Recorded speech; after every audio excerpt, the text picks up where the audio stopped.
Everyone, welcome back to our channel. ഇന്ന് നമുക്കൊരു cooker beef കറി ഉണ്ടാക്കാം. 1 കിലോ ബീഫിനുള്ള റെസിപ്പിയാണ് ഞാൻ പറയുന്നത്. അങ്ങനെ നമ്മുടെ കഴുകി വൃത്തിയാക്കി വെച്ചിരിക്കുന്ന ബീഫ് നമുക്ക് കുക്കറിലേക്ക് ഇട്ട് കൊടുക്കാം. അതിനായി വേണ്ടത് പിന്നെ സവോള, ഇഞ്ചി, വെളുത്തുള്ളി, പച്ചമുളക്, തക്കാളി, ഇതെല്ലാം കൂടെ നമുക്ക് ഈ കുക്കറിലേക്ക് ഇട്ട് കൊടുക്കാം. അങ്ങനെ നമ്മൾ പിന്നെ കുറച്ച് കറിവേപ്പില എന്തേലും ഉണ്ടോ അത്ര ഇടുന്നത് നല്ലതാണ്. എനിക്ക് കറിവേപ്പിലയുടെ ഫ്ലേവർ ഭയങ്കര ഇഷ്ടമാണ്, അതുകൊണ്ട് ഞാൻ ഏറെ ഇടാറുണ്ട്. ഇനി ഇതെല്ലാം കൂടെ നമുക്ക് കൂട്ടി തിരുമ്മി കൊടുക്കാം. പിന്നെ ഇതിലേക്ക് നമുക്ക് കുറച്ച് മുളക് പൊടി, കുറച്ച് മഞ്ഞൾപ്പൊടി, പിന്നെ കുറച്ച് ഉപ്പ്. കാര്യം നമ്മൾ പൊടികളെല്ലാം പിന്നീട് ചേർക്കുന്നുണ്ട്, അതുകൊണ്ട് ഇപ്പം നമുക്ക് കുറച്ച് മതി കഷ്ണങ്ങളിലൊന്ന് പിടിക്കാൻ വേണ്ടി.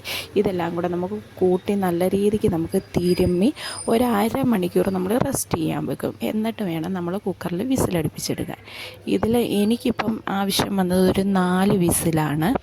ഓരോരുത്തർ കുക്കർ മാറുന്നതിനനുസരിച്ച് വിസിലിൽ വ്യത്യാസം വരും. ഇതിലേക്ക് പിന്നെ ഞാൻ ഇടുന്നതെന്ന് വെച്ച് കഴിഞ്ഞാൽ നമ്മുടെ കുമ്പളല്ല, പിന്നെ അതിൻ്റെ പേരെന്തുവാ, കറുവാപ്പട്ടയല്ലല്ലോ, ഗ്രാമ്പൂവിൻ്റെ ഡ്രൈ ആയിട്ടുള്ള ഇലയും കൂടെ ഇടുന്നുണ്ട്. ഇത് രണ്ടും കൂടി ഇട്ട് അതും കൂടെ മിക്സ് ചെയ്ത് നമ്മുടെ കുക്കർ അടച്ചു വെക്കും. ഇനി നമുക്ക് അതിൽ വേണ്ടിയുള്ള മസാല തയ്യാറാക്കാം. ഒരു പാൻ വെച്ച് എണ്ണ ഒഴിച്ച് അതിൽ നമുക്ക് കടുക് പൊട്ടിച്ചെടുക്കാം.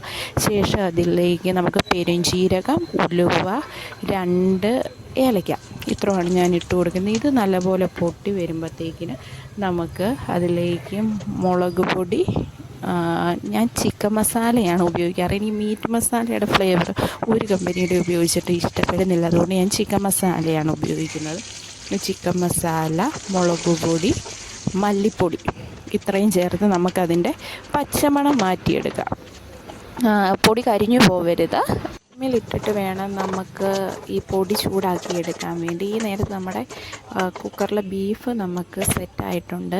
ഇനി അതിൻ്റെ ആവി മൊത്തം പോകാൻ വേണ്ടി നമ്മൾ കുക്കർ റെസ്റ്റ് ചെയ്യാൻ വേണ്ടി വെച്ചേക്കുവാണ്. മൊത്തം ആവി പോയതിന് ശേഷമേ കുക്കർ തുറക്കാവുള്ളൂ.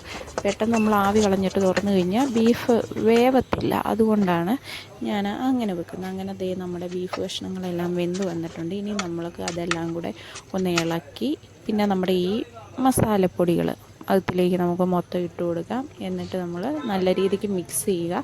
എന്നിട്ട് ഉപ്പോ എന്തെങ്കിലും കുറവുണ്ടെങ്കിൽ നമുക്ക് ഈ സ്റ്റേജിൽ നമുക്ക് ആഡ് ചെയ്ത് കൊടുക്കാം.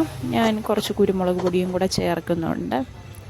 അങ്ങനെ നമ്മൾക്ക് എല്ലാം കൂടെ കൂട്ടി നമുക്ക് മിക്സ് ചെയ്തിട്ട് നമുക്കിത് ഒരു വിസിൽ, ഞാൻ ലോ ഫ്ലെയിമിൽ വെച്ചിട്ടാണ് ഒരു വിസിലടുപ്പിച്ചെടുത്തത്.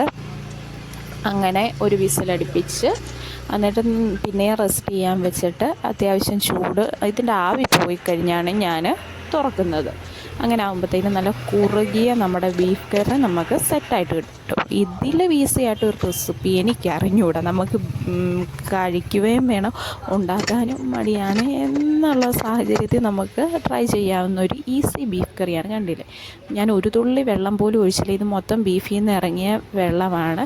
നല്ല നമുക്ക് കുറുകിയ ബീഫ് കറി കിട്ടും. നമുക്ക് ഇനി കുറച്ച് ഗ്രേവി കൂടുതൽ വേണം എന്നുണ്ടെങ്കിൽ നമ്മൾ ആ കുക്കർ അടയ്ക്കുന്നില്ലേ, അതിന് തൊട്ട് മുമ്പായിട്ടുള്ള സ്റ്റേജിൽ നമുക്ക് എന്തേനെയാണ് ചാറ് വേണ്ടതെന്ന് വെച്ച് കഴിഞ്ഞാൽ കുറച്ച് വെള്ളം കൂടി ഒഴിച്ചു കൊടുക്കാം.